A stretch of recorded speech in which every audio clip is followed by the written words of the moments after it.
Znači da vam pokažem kako vam izgleda djelica. I možete uživati i spremno.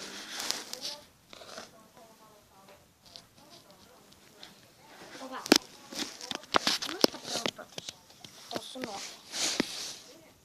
One su vrlo jako važne. Nalaze se pritisak koji se često mažu.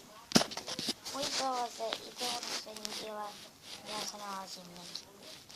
I dolaze do stopala. Ja tu im molekule sa strane.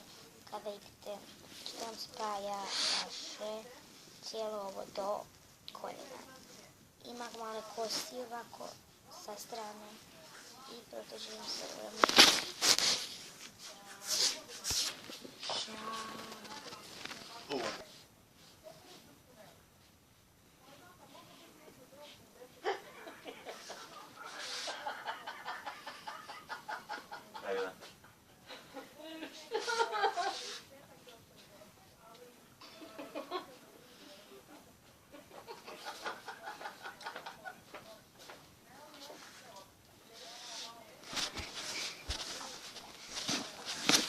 Ajde, Dragica, izađi van.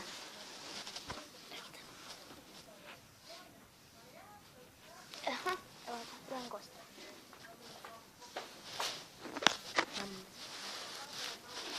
A nisu loši, ne, uliče.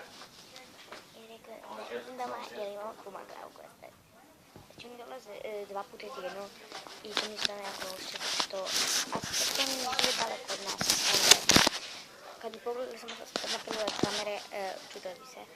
Znači ovo i ovo. No vama, vjerojatno nisam draga. Smiješno. A po čemu to mislim?